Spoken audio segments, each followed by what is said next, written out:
new details are emerging about the events leading up to Jeffrey Epstein's death in a New York City jail. That happened nearly 4 years ago. Scripps News obtained thousands of pages of documents from the Federal Bureau of Prisons through a Freedom of Information Act request. The papers include the disgraced financier's health history, emails, internal reports, and other records. National correspondent Maritza Giorgio has been going through these documents and joins us live. Maritza, what do they show? Good afternoon to you, Chris. We've received almost 4,000 pages of documents through that Freedom of Information Act request filed by the Scripps News investigative team. Broadly, these documents take us inside the prison walls and give us a look at Jeffrey Epstein's interactions with prison officials in the weeks leading up to his death, or at least what the Federal Bureau of Prisons wanted to share. Epstein was awaiting his trial on sex trafficking charges at the Metropolitan Correctional Center, which has since been shut down. A medical examiner later ruled he killed himself, but so many unanswered questions remain. Largely, these documents we received were released in somewhat of a chaotic way. I have 25 separate emails of scanned PDFs that look similar to what you just saw on your screen, everything from email correspondence to Epstein from strangers to questions from his lawyers after his death to psychological reports and suicide risk assessments. Now, those reports spell out a list of complaints Epstein made in the weeks before his death, including not being able to sleep because of noise in his cell from a leaky toilet and his cellmate.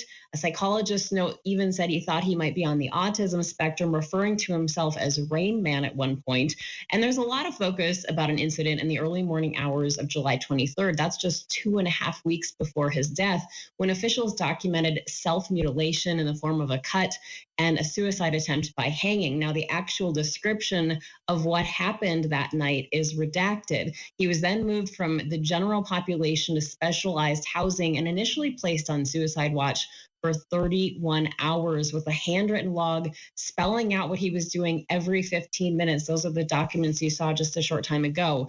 And just an hour after that incident, July 23rd, the log says he's sitting on the bed trying to remember what happened.